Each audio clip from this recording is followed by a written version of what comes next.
Hey, everybody. Welcome to Cincinnati Real Producers podcast, powered by Next Door Photos. I'm Patrick Braddick, owner and publisher of Cincinnati Real Producers. And I'm Daniel Ziegler, owner of Next Door Photos. Every week, we're getting to know Cincinnati's top realtors. Our goal is to elevate and inspire the real estate community throughout greater Cincinnati.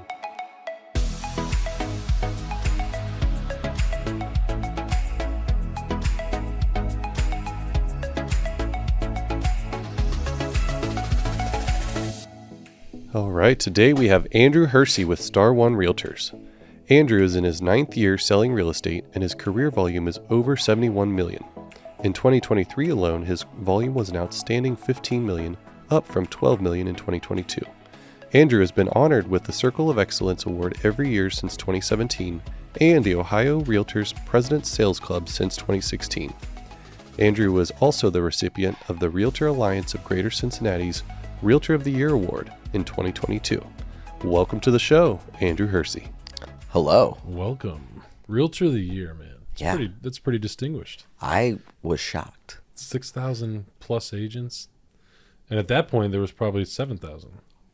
Yeah, we haven't lost that many. There's an estimation that there'll be in the next 5 years, I think, an 8% or so loss nationally in realtors. Really? A lot of that's probably retirement. You're going to have a changing market, Right. so you're always going to have. But probably about 6,500 now. Good. But yeah, Good it was very surprising. Yeah. I knew I interviewed for it. I didn't know I got it, and it was cool. That's It's really cool. That's really Congratulations for that, man. Thank you. That's really cool. So that's one thing we've started with our publication too. Is every year, the Realtor of the Year we've done a feature on too. No matter if they were featured a month before or whatever. I mean, I'd like a little heads up if the board is listening. That would be nice. But no matter what, we were always going to do an article on the Realtor of the Year. So that's so well deserving too, man. Your business has really come a long way since I think the first time we've met each other. Yeah, So thank you. It has. It really has. It's great. It's fantastic. I was there when you got the award, and I remember it was a fun moment for you and your family. And speaking of your family, you want to tell us about your family? Yeah. My wife. We've been married. Our anniversary is in the end of December, so we just went over Be careful. 8 years that we've been married. I have a stepson who's in college. He was home for the holidays, and then my daughter is 10 and my son is 7. Awesome. So, we live over in Westchester, live there. I told myself when I lived in Oakley, Hyde Park, Norwood, I was like, never moving back to the suburbs. And I now live back in the suburbs. Boom. The things we do for kids. Yeah. Right. But yes, love my family. My son goes on showings with me all the time. Usually there's an end game for him, a suite or something UDF, Something in it for him. Yeah. something afterwards that he tries to ploy me into and usually gets because he's the youngest. But I mean, I'll go on showings with you Yeah. if you're taking me to UDF. You want me Yeah, to keep my right. mouth closed, Dad? yeah, exactly. I'm like, hey, you want that UDF? Stop running around. But yes, so he goes on showings with me. My daughter actually helps out a lot with like stamping envelopes and putting labels on envelopes. So if you get an envelope from me and it's a little crooked, That's all my right. 11-year-old did it. all So right. It's a she's got family business. ADHD. She's not very good at Filled with love there, Yeah, man. exactly. That's awesome. Exactly. So yes, that's I love my little family, and my stepson's in college, which is crazy. My wife and I started dating when he was 6. So just he's bigger than me too, so I got to watch what I say in case he Right. watches this. So Yeah. I don't want to get beat up. Well, we don't want you to be up there. So where did you and your wife meet? We met through mutual friends at the establishment in 2011. At a very nice so- establishment. Yes. Is what you meant to say, right? Yes, a very nice the establishment in Oakley. But no, we had met a little bit before that through mutual friends. Our first date was to Tellers. Or I miss Bravo. that place, man. Bravo or Tellers. We did like back-to-back nights, and I can't remember which one was which, but one of them was. Then that's actually our December 18th, our wedding anniversary is actually our dating anniversary as well. Oh, wow. So I'm really glad she allowed me to do that so I can remember when both of those dates are. That's very, very thoughtful of her. Yes. That's awesome. That's so cool. So Cincinnati native, I take it. Moved away for a year. Did you? Moved to Dallas. No reason. Just Moved to Dallas. sounded good. Cool. Loved it in Dallas. Kind of cool city, man. I was Ran gonna out of say. money. I was in my 20s, early 20s. And I had a friend that was moving there, and she was like, I need a roommate. And I was like, I want to get out of here for a little bit. I don't even think I don't think I made it there a year. I was there almost a year, and like every good Midwesterner, moved back home. Sure. That's where family's at. Or true Cincinnatian. For Yeah. that matter. Yeah. A true Cincinnatian, yeah. Moved back home and just kind of got back on my feet here and got rolling with bartending. That's awesome. Yeah. The question of the day, though, is where'd you go to high school? Fenwick High School, Fenwick High School. Middletown. Middletown, Fenwick. I wanted to play sports. I was 4'11", maybe 5 foot. 5 foot if I stood on my tiptoes. And I weighed a whopping probably 95 pounds. My options were Moeller, St. X, and Fenwick. I wasn't playing football at Moeller, St. X at 95 pounds. Yeah. Maybe tackling dummy, which I was tackling dummy at Fenwick anyways. But we did. Here's another factor in that I was an 8th grade boy deciding on where to go to school, and Fenwick was co-ed, and Moeller and St. X were all boys. Yeah. So made my decision. Easy choice there. I still ended up going to MND's prom, Urseline's prom, Lakota East, West, Fairfield, Mason, probably a couple others. I went up to Bowling Green for a homecoming or prom one gosh. time. So I kind of I made friends with everybody. I was a socialite. I made friends with a bunch of people, all kinds of groups. My Lakota West group was band members. They were amazing. We went to prom 3. I went to prom 3 years in a row with that whole group. We're all still friends today. And then like all athletes, theater, whatever. I hung out with everybody. I didn't care. I didn't have a group. I didn't have a lunch table. for I had a you. different lunch table every day of the week. That's so fun. And that does not shock me. Yeah. Talk a lot. Yeah, you say you were a socialite. I'm like, I don't think that needs to be Yeah, past that's it. tense. And It's toned down a little bit. Kids, married. I don't go out as much. I do travel. We talked about this. Yeah, I travel gosh. quite a bit. Conferences, NAR events, Tom Ferry events, things like that I go to, where my goal, yes, I want to learn what they're teaching up there. I'm here to network. So that way, Patrick, when you want to move to Denver, I've got 2 real estate agents for you in Denver. Yeah. I might move to Denver someday. Yeah.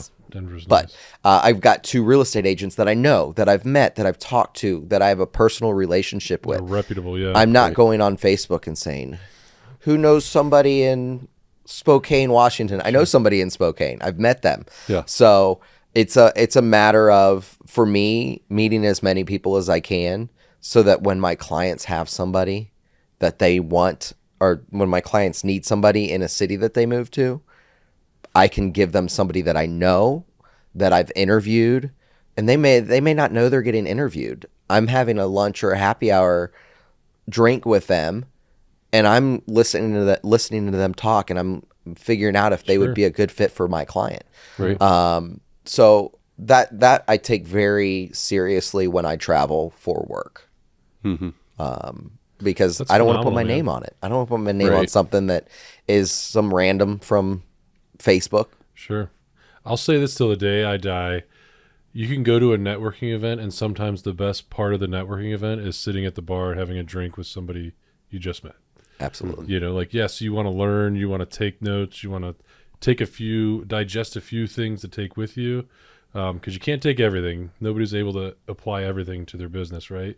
So you want to get those nuggets. But I have learned more just striking conversation with an Andrew at the bar and being like, oh man, Spokane, boom, you know, and like the fact that you could do that for your clients and pre-vet somebody and save probably what would be hours and hours of research for them to try to, because that's a serious thing. You know, you want to find somebody that you know, like, or at least could trust or see yourself trusting. But then when it's like, hey, Andrew, you got anybody? Yeah, perfect. I trust Andrew, so I trust you. Let's go. So, and they know me too. So that's awesome. the other side of Yeah, it. I had 14% of my business this year was inbound or outbound referrals. And that's through agents only. That's not counting my sphere referring their friends, family to me. Right. So that's pretty impressive, huge. man. That's awesome. I mean, I've got an ROI on my travel. So There you go. Positive. That's right. Well, and then you can explain that to the family and be like, Yeah. it is worth it, guys. I'm telling See, you. Look at this. This is what I made. Cancun was really hot. It was really hot, I swear. Cancun is always a work trip. Yes. All right. Well, let's back up before we get too far down this road, sorry. because that's going to be a lot of fun to talk through. But so before real estate, you were a bartender, right? Yes. So let's talk through your journey from high school, from all of your prom experiences and homecomings, through, you were a bartender and now you're a top producing real estate agent. So let's go back before those days and tell us a little bit about that. We talked about this for a second. I worked at the Beachwater Park. Nice. R.I.P. Beachwater Park. I worked there for 2 summers. I also worked at Kings Island for a summer or 2. Okay. Worked at every nightclub downtown that you could name in the mid 2000s. McFadden's. McFadden's closed and became Blackfin, and I worked at Blackfin. Darn it. I worked at Blackfin during the week, and it was sweet on the weekends, which was the nightclub in the back. I worked at FB's. I worked at, which it was FB's a long time ago, became Rusconi, and then is FB's again, I think, maybe. Really? I worked at Mint. I worked at Lodge Bar. No kidding. You name it downtown, I probably bartended there. Whether I was on payroll, that's a different story. I guess bartended a lot. Better for me at the time. IRS, don't come get me. But that was my nightclub days. I also worked at a couple hole-in-the-wall bars, Car Rock Cafe, which isn't there anymore, in Deer Park. One of my really good friends that I worked with at Fox and Hound over here in Mason, her mom owned a bar in Deer Park called Car Rock, which before that it was O'Yeager's, I believe. But it was a NASCAR bar. I don't know anything about NASCAR, but that was my favorite place that I ever worked. Awesome. Really? I think we finally got credit card machines around like 2009, 8 or 9. They finally pulled credit card machines. But it was one of those where if you're a regular, you come in and I write everything down on a ticket. And if you don't have the money, I put it in a pile. You come back and pay it at the end of the week. So you have a running tab that you can pay on your payday. That was the type of bar that it was. That's amazing. So I worked at a bunch of bars. I worked at TQL like anybody else in Cincinnati. I'm pretty sure 90% of the city has worked there at some point in time. Or has a connection to Or it. Yeah. knows somebody Right, yeah. or has some sort of connection to it. I learned a lot of good things from there, though. Probably my least favorite job. And I also did collections for the Department of Education for 2 years. So that says a lot about being my least favorite job. Yeah. But really, I've always really enjoyed the jobs that I've had where I feel like I'm helping somebody. Bartending, I'll go into that in a second, but like the collections. If somebody would take my phone call, I could verify them. I could get them into a program that they can afford to get out of, to pay their student loans back, to get it off of their credit report, which didn't make a whole lot of sense then because I didn't really understand credit reports and things. But I understand that now. And I understand how big of a deal having a debt, especially from the Department of Education. I realize how big that is on a credit report now. And I didn't really then, but I knew I was helping people get out of that bad situation. The bartending, helping people, I don't look at that as like handing them drinks as helping them. That's probably not. But there were a lot of conversations I had with people that I was not qualified to have. I was 12 years as a bartender. I feel like after 10, you should get an honorary doctorate as a psychiatrist. Right. Yeah. Real estate's the same way. We're hearing, I'm going to list a house here soon where one of my past clients has a friend whose dad passed away.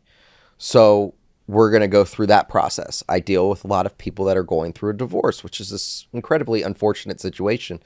But you have to know how to talk to people. Mm-hmm. And really, man, bartending, it's crazy. We were talking about the meme, your hierarchy of hospitality.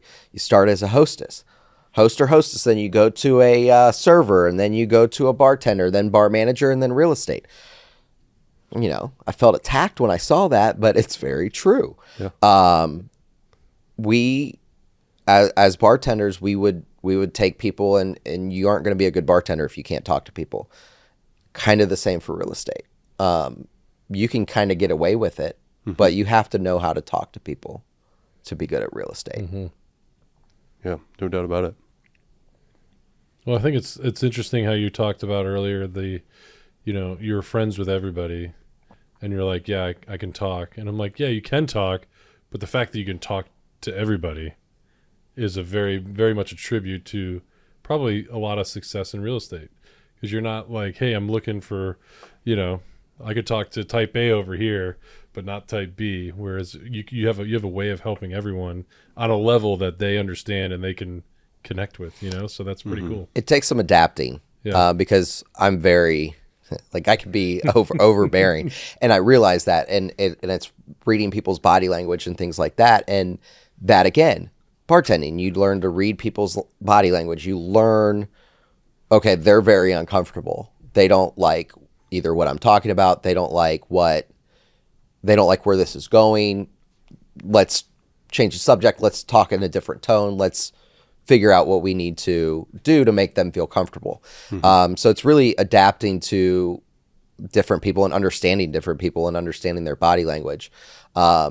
But, a big focus for me this year, on the national level, I'm on the Young Professionals Network, again, which I got a second term, which almost nobody gets a second term, and they're 2-year terms. So I was actually getting ready to fall off of YPN this year, and I was going to move on to another committee, and I was put back on NAR YPN.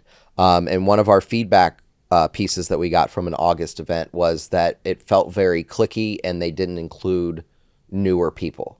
So we're going to make it a focus to make sure that they feel included, because we have no intention of making people feel alienated. We want everybody to be involved. And I think that's really, as a realtor, that's how we should be. We should be open to whoever wants to buy a house, when they want to buy a house, how we get them there.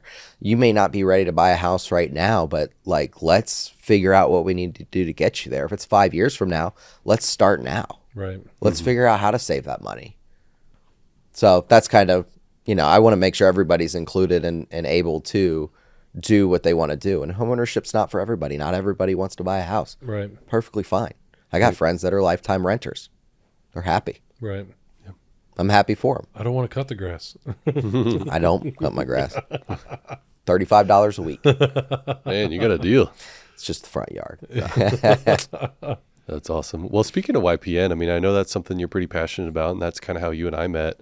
You want to tell us a little bit about where that passion and where, what value it is that you see in YPN and why you are so committed to it? Yeah, I love YPN. Next year, I will be, 24 this year. I will be the director liaison for local YPN. I will be the vice chair for Ohio YPN, and I will be an advisory board member on the National Association of Realtors YPN. I think part of it is association involvement. A lot of people don't think they have time for it, but you do. You have time for it. You have to make time for it sometimes. I've got 3 emails from Nikki at the state. She's great. She's our staff for YPN at the state. And I got 3 emails from her yesterday. And Thursdays, I take the day off. It was my day off. I haven't responded to her yet. I will. this afternoon. But I feel like the involvement just in general in the association has really grown my business. It has allowed me to network with agents in the city. And I didn't understand why I would need to do that when I started real estate. Yeah. And it makes so much more sense now that I'm a few years in, why I want to network with agents locally. I want everybody to be happy. I want to be friends with everybody. That's part of it. But the other part is I want to make sure that I'm representing my clients the best that I can. And if I don't know the agent that I'm calling, I'm not going to get the best information possible. I hopefully will, but there's a chance that, if I know them, I'm going to get a little bit, maybe a little bit more information. And I'm not using them for that, but I've built a relationship with them. They know that I'm good people, and I'm not going to take advantage of them. So I think just in general, association involvement has been hugely helpful. If you look from 2017 when I first got involved, and it's all Michelle Billings' fault. I love you, Michelle. Michelle called me. She's a wonderful woman. She called me and said, "We think you'd be a great vice chair of YPN. Are you on board?"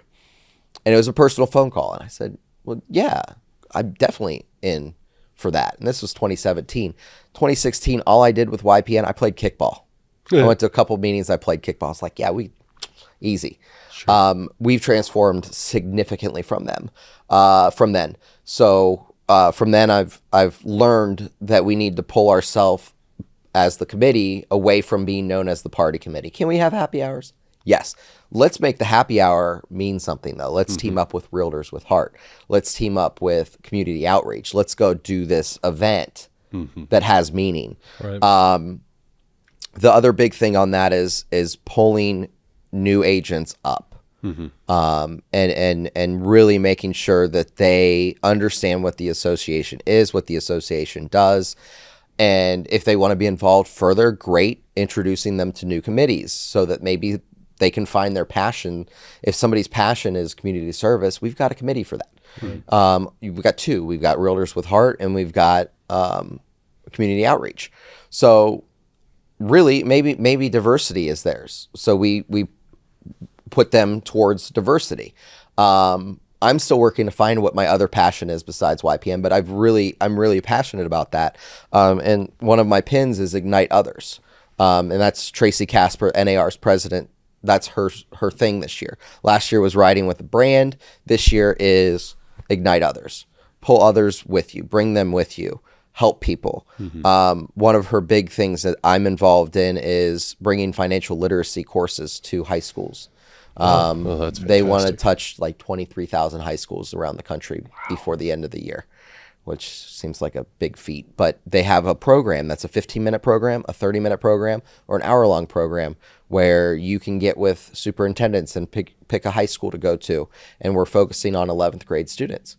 Again, I mentioned I graduated high school in the early 2000s, which doesn't seem that long ago, but it was 20 years ago. But they we'll edit that out. Yeah, go ahead and edit that. Cut that out.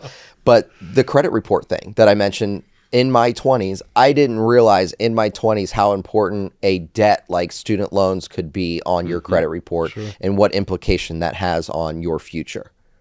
Because I didn't learn it in school. Nothing against Fenwick. They didn't teach it at Moeller, and they stopped teaching it in the 90s for some reason. Well, and finance is scary when you're a high schooler. Yeah. Like it's like, that sounds like a foreign language. I don't want to learn it. Exactly. You know? Exactly. And I'm not the best at giving advice on how to follow a budget. Yeah. I can put one together. Sure. Following it, a little willy-nilly there. I'm working on it. But I do think that it's very important for that from a perspective of a high school student, knowing that. But I also, from a perspective of a real estate agent, a new real estate agent, I think it's important having somebody there that started in YPN, that's in YPN, that's now. I'm on the board of directors, which we might want to edit that out too, because there's some people that are mad at us. But I'm also on national. I'm on state associate. Like I'm highly involved, and there's people like, oh my gosh, like you're willing to help me? Like, yeah, absolutely. If I don't have time, we'll find time that I will help you. And I think we need more of that. I think we need more of the people in this industry that are willing to help other people in this industry instead of just helping themselves. It's good to help yourself, but it's also good to pull people along with you. Absolutely. I just find that it's, when stuff hits the fan and certain things happen and it's it messes with your day-to-day operation, what type of emotion is going to come out of somebody? Is it going to be a productive emotion, or is it going to be a reactive, emotion? And I think that, given the light that Cincinnati has been in, you guys have really stood your ground and done a great job. So, thank you for that. But then also, for the people who've been the emotional reaction to this, I hope that you can understand that it's not anybody's fault. Like it's not Andrew Hersey who said, "Hey, we wanted you guys to take our MLS." Like, come on. Like, most of us are active agents. The ones that are not are managers. Managers probably have it worse because they're dealing with 20 or 30 agents. Like, what's going on? Why is this like this? Whereas me as an agent, I did $15 million this past year. Did it suck at the end of the year? Yeah. It did. It was very stressful. I've got new gray hairs just all in here if I don't shave. Yeah. And I'm 37. But it's also something you probably learn about yourself too. Like you go through some adversity in sports or in life or in business.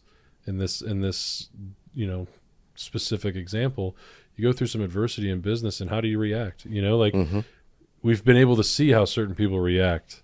We've been able to see how other people's react, and there's been very positive and very negative aspects to both. But I think that, when people can sit back and reflect, maybe it's a learning opportunity, And we also have to keep in mind that the real estate market in general has been slow. Yeah.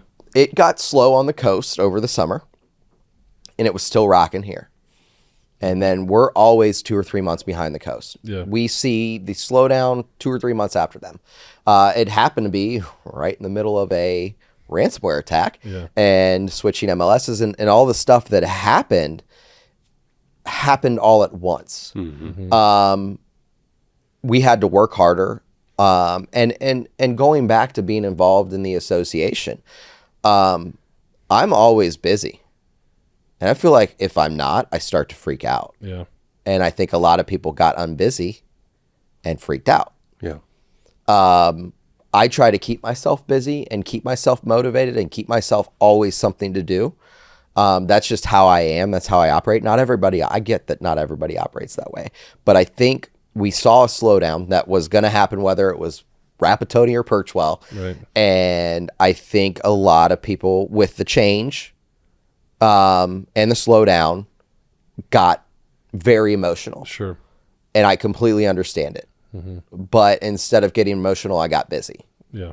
I made myself busy. Yeah. I was trying to find projects to do That's awesome. that I don't have time for. But I was trying to find, just keep myself busy, because the busier I am here, the busier my business is. Yeah. Well, and as a person who tries to help promote and strengthen the top agents in the market, I just wanted to say thank you for championing that and making sure that you're part of the solution. So there's probably not a lot of people out there saying thank you, so thank you. Appreciate it. Absolutely. And to everybody else on the board. Seriously. Genuinely. Yeah. Yeah. For sure.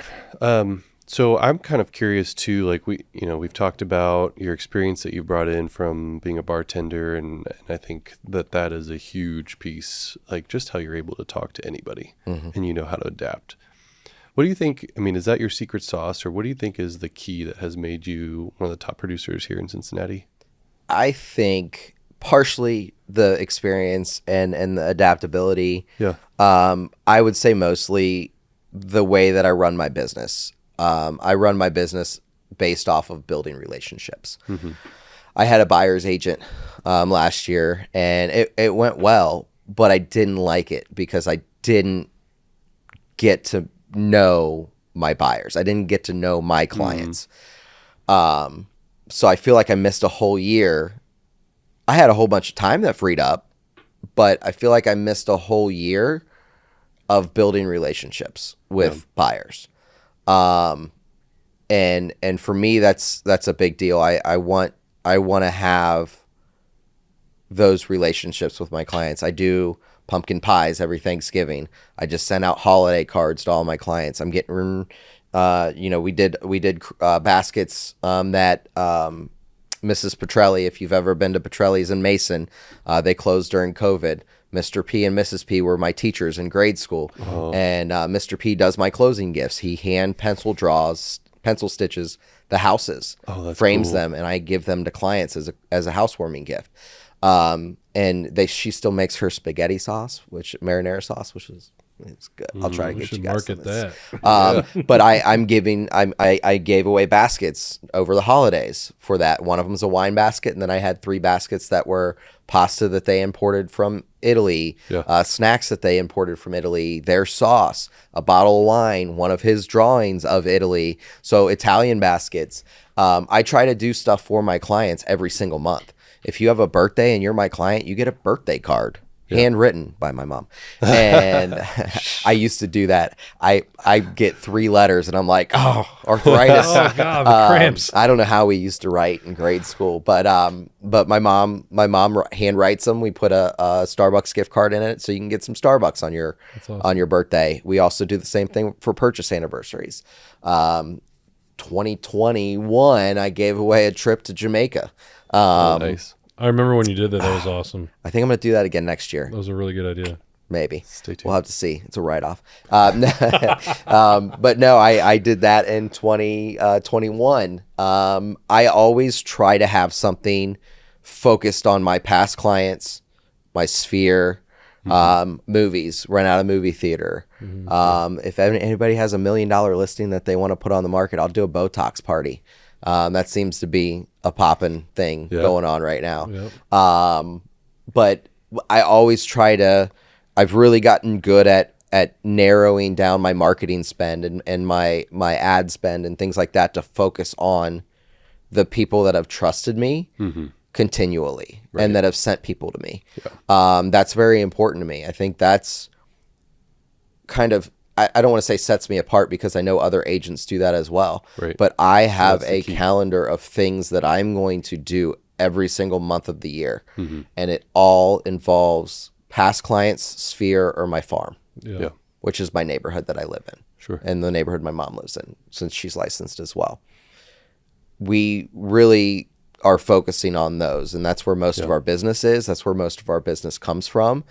And that's where I don't necessarily want to, I don't want to go on Google ads and spend a bunch of money to get somebody that, doesn't trust me or doesn't want to work with me. I want somebody that I worked with to say, hey, this is who you got to use. Yeah. But I love that. I love that mentality, dude, because you're going against the grain, like people get to a certain level of success like you have. And it's like, all right, we recognize that. Now let's get a buyer's agent. And I'm going to focus more on the listing and this and that and overall health of the business. But you recognize that you missed that. Like you enjoyed that. So like, I'm assuming the majority, if not almost all of your business is referral based at this point, or pretty darn near close with your farm and everything. So like having that mentality to consciously say, actually, I want to work more because buyer's agents are out more. You're driving more. You're showing stuff, and that is noble, man. Like that's awesome. I love the fact that alone will guarantee your referral partners. Like that alone, when people see you grinding for them, and it's like, well, in 10 years they're going to sell their house, and it's like it's a no-brainer at this point. Andrew's the guy. So, and I always try to stay in constant contact without being overbearing, because you can be overbearing. I sold cars too. I didn't mention that. I sold cars for like totally 9 glossed months. over that. Almost a professional skier. Oh, no, we almost died. I skied for the first time in my life, and I'm like, Andrew, do you know what you're doing, dude? Can I follow you? He's like, oh, dude, it's been about 20 years, but you 8th grade. You could follow me if you want. I was like, well, then can we just die together? And he was like, Was this a Perfect North or where were you guys? It wasn't a real ski range. It was Perfect North. Perfect North is It was scary as hell for me, dude. I would not go to like my I sister mean- is in Denver, lives in Denver, and she's got a ski pass. No, thank you. I would do it. But I wouldn't feel set. My I'd probably just grab ACLs drinks in the be real mad at me. Yeah. Grab drinks in the tavern or whatever Yeah. it's called. You'll be in the lodge. Yeah, the lodge. lodge. Yeah, I'll be give me Sitting the by the lodge. fire with a The hot toddy or lodge. something. With my Lodge. pinky up. Yeah, exactly. Exactly. So yeah, I did not. It's not that I didn't like last year. Last year was a great year. I didn't like how it ended up when I went to make phone calls this year and text messages this year for the pumpkin pies. Right. Because I feel like I dropped the ball on building relationship with some of my clients. So if you're one of those, I'm sorry. I want to be friends. It's going to be better moving forward. It will be better moving forward. Promise. And I like the way that we're set up now. My mom is licensed, so if I'm not available to show a house, my mom can show a house. I don't have my mom going out on first showings and meeting new people. I don't even like to ask her to go show houses. She does a lot of she a project manager. So Sure. I'm like, hey, I have this great idea. I've had great ideas for 5 years that have never happened. Yeah. I'm just not good at executing the ideas. But what she'll do is she'll put a spreadsheet together and it'll have this needs to happen in order for this to happen. It'll have sequences. Oh, wow. In my ADHD brain, it's a checklist. It's brilliant. It's what I need. Yeah. I we all need that. I work off a checklist. No kidding. Tom Ferry is like, don't have a to-do list. I'm like, it's not a to-do list. It's a checklist. It's different. Like, Yeah. I need this. Fooled you, buddy. Yeah. It's very, she's good at the things that I'm not good at. And I'm still going out and showing houses to clients. But if I have two clients who want to see a house at the same time, I'm not neglecting one of them, which is a big deal. Yeah. It is. Is there anybody else on your team, or is just you guys? I work a lot with Ginger's my manager, and Taylor in my office will help if I need somebody like for a showing. Sure. Because sometimes we do travel as a family, and my mom will be there, Right. and there's nobody to show a house. Oh God, Mom, why are you on the beach with me? Yeah, exactly. Mom, I need you to. Oh wait. You texting your mom on the beach right next to you? Yeah. So Taylor's been a huge help. Kelly Whalen. Kelly's been doing real estate for 30 plus years, and she's been a mentor to me, and she really will help me. And I have to force pay her. She won't let me pay her to help. nice. Larry Trame's the same way. I've got a great office of people that have so much experience that I can just feed off of. And sometimes I need that balance because sometimes I think I'm always right. I think That's human nature. it's a man thing. You always learn from your mistakes, though, man. Yeah. And I do. And I learn to ask questions. I don't always like the answers. You can ask Mark Meinhardt. He's my broker. I'll call him and be like mad about something. He's like, well, actually, like, no, Mark, they're not right. I'm right. Get on my team. In the end, he is a calming voice that tells me, Here's the deal. Here's the deal. And I need that. I think we all need that sometimes. And I really, if there's any new agents watching or listening, find a mentor, find mentors. Don't just have one person as a mentor, have multiple. Steal ideas from people. I R&D so much, and that's rip off and duplicate so much. National conferences, Tom Ferry events, NAR stuff. People are throwing ideas around that they're doing in their market that are unheard of here. You think I just came up with the idea to give away a trip to Jamaica? Right. No. That was for somebody else. All of my great ideas come from listening to other people and getting ideas from other people that are doing it and doing it well. We talked about that, like going to events. Sometimes you learn the most by sitting around and having a beer with somebody who's in a different part of the country doing different things. You know, like that's phenomenal, man. I don't want to do the same thing that everybody here is doing. How do you set yourself apart? And that's, I mean, so you're like multifaceted, like you're helping the real estate community locally while helping your business grow, that's great, man. So I love it. Thank you. It's fantastic. Well, I want to transition to ask you for some advice that you might want to share for buyers and sellers. But before we do, we just want to give a quick shout out, a thank you to Back to Back Ministries, whose podcast studio we're sitting in right now. So Back to Back Ministries is a global nonprofit orphan care organization with their sights set on providing care for today and hope for every tomorrow. From Cincinnati, Ohio to Hyderabad, India, staff teams around the world are stepping into hard stories and choosing to stay. To learn more about the work Back to Back does, how you can get involved, and why a global team won't stop until every child is known and loved, visit backtoback.org today.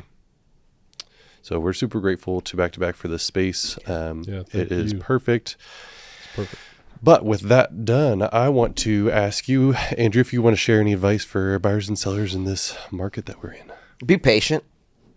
I mean, buyers have been patient. They've had no choice in the last, I'd say 5 or 6 years. You had to be patient. Not kidding. That first house that you saw that you loved, somebody else loved it $10,000 more. You loved it before you got in the car to go see it. Exactly. So patience is incredibly important. Sellers right now, being patient, having an understanding of rates where they are. 8 down to 7 is a huge jump. And that's going to be hugely helpful if we can continue to, Sounds like it's trending that way. fingers crossed. Yeah. Day to day. Yeah. But the patience and understanding that, yes, the house next door sold for $450 a year ago when rates were 4.25. 4.25 versus 8%. I mean, let's look at a $600,000 house. Your principal and interest in January of 21, when the rates were at their lowest, was about $2,200 a month for a $600,000 house, $600 loan. Right. And then if you look at it at 8% for that same $600,000 loan was about $4,200 a month. That's $2,000 a month, or $720,000 over the life of the loan. You have to understand that these buyers are looking at that and weighing their options and maybe not being as aggressive as they were when the rates were 2, 3, 4. Because they can't afford to be. Because they can't afford to be. I'm having conversations if the house has some updates that need to be done. Maybe do the updates, because you could get away with it a year or two ago of having some updates that needed to be done. But right now, if you're buying a house and your mortgage payment's now $2,000 more a month, you don't have the money to do the extra work that needed to be done before. Patience is very important, and making sure that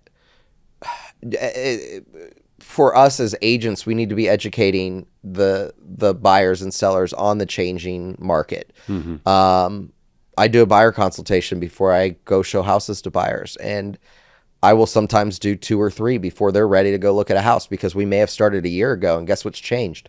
The entire market. Everything. So let's have another conversation. So now that you're out here and we're looking, we'll skip over the contract stuff. We went over that. You understand that. Let's go over what the market's doing. So it's a skimmed down version. But really just ask questions too of us. It's our job. I would rather you ask me 1,000,000 questions in 20 different ways and me answer them for you than you to go to Google and find out what somebody from California said we should be doing in the Ohio market. Right. And not even the Ohio market. I don't want you getting information from somebody from Cleveland that's telling you how Cincinnati is right now. It's just real estate's so hyper local. You need to have somebody that knows everything, the ins and outs of different areas. You can go from a $1 million house to a $250,000 house 2 streets over. Right. Cincinnati's a melting pot. Like it 52 is. neighborhoods. It's like, man. I do a lot of driving people around for relocation, and hopes that they move here. So it's time out of my day to drive them around in hopes that they come here and buy a house. It's amazing how shocked people are when we say, okay, yeah, that was Indian Hill. Now we're in Montgomery, and we just crossed over into Blue Ash. And then, all within 7 minutes. Here's Reading. And then if we take a right here, that's Evendale. Yeah. So it's like, it's one of those where it's like, it's such a unique city that you need somebody that knows it.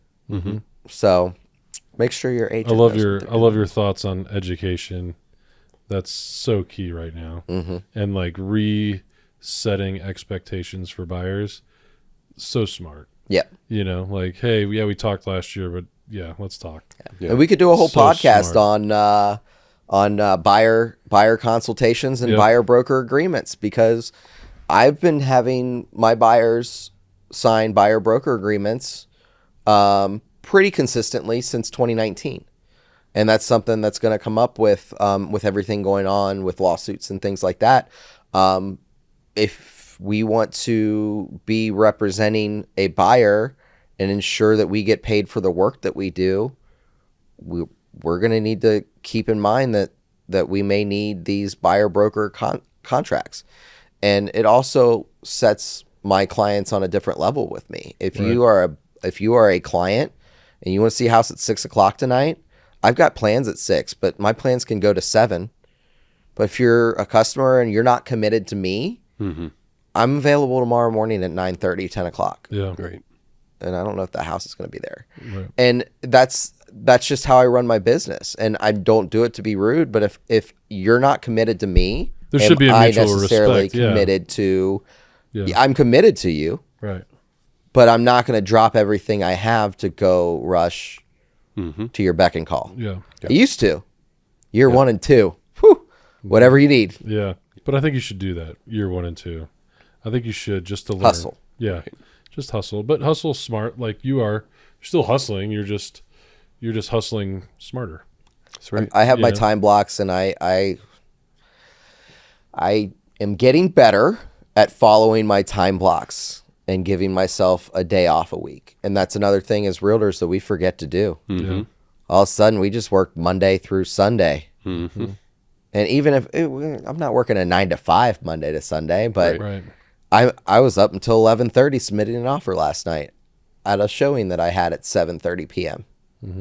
On your day off. on my day. I took the rest of the day off. Well, that's good. So, but yes, it's one of those, and take care of yourself, realtors. Like, I go work out 3, 4, 5 days a week if I can.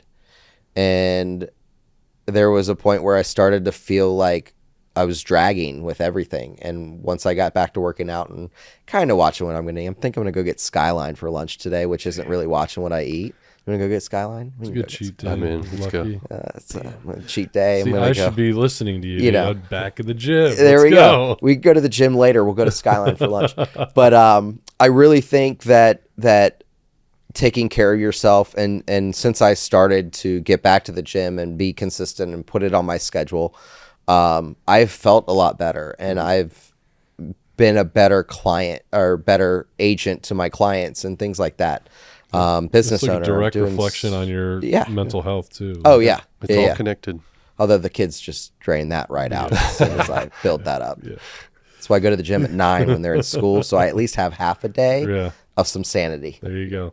Man, it has been a pleasure, Andrew. Yeah, thanks for having having me. you on here. Yeah. It's been awesome, dude. I've really enjoyed getting to know you. You're just you're just an awesome personality, man, and so easy to connect with. It's obvious why you're successful. I mean, and your networking, you're all over the place. So congratulations on how fast you got to where you want to go. And, maybe you're still shooting for the stars, which is great, but it's not easy to do what you've done. So congratulations with everything, man. Thank you. Thank you for being here. Yeah. Thank you. Absolutely. Thank you. So Thank you. Awesome. boom.